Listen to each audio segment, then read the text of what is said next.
France kicks off tomorrow with the world's best bike racers competing over several days. I had no idea it was that long. Channel 3's morning photographer, Max Barron, talks with a professional racer in Peacham about what it takes to excel in the sport.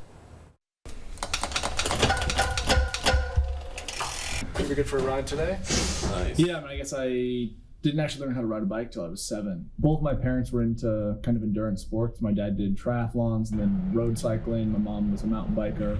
And then eventually I was big enough to fit on my mom's road bike, with the seat all the way slammed down and, barely able to reach the brakes, and jumped in a local circuit race that was in my, in town in Oregon where I grew up. And, won the race, and that kind of got me hooked. Cycling was kind of the one sport that allowed me to kind of see what I was capable of doing. It was really like a sense of freedom at first when you could have that independence of the bike. When I was 14, I went to nationals for the first time out in Utah. First year had like a disaster, had some mechanical issues, went back the second year and actually won the time trial and the criterium and was top 5 in the road race. So I kind of knew, like, okay, on a national level I'm competing.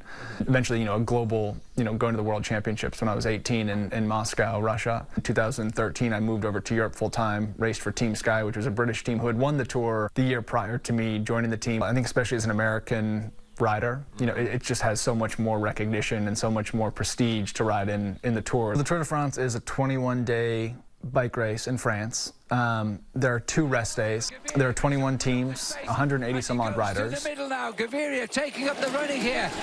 Teams are broken up by kind of, I guess, almost private teams. Their nationality may be of some importance to sponsors, but it's not necessarily a priority. And so you have the yellow jersey, which is the leader of the overall. They have the lowest accumulated time over the 21 days. There's then the green jersey, which is the sprint classification. And so there are sprint points at the finish line and sometimes midway through a stage.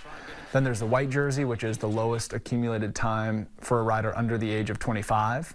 And the last classification is the polka dot jersey, and that is for the best climbers. Everyone's got a bike lying around somewhere. We all start riding bikes as kids and we love it. And, and you can then go out and, get on your bike and pull out your phone or your bike computer and see, like, what does it feel like to go 40 miles an hour down a hill? What does it feel like to be, inches away from other riders? And July is the best month to get out and ride your bike in Vermont.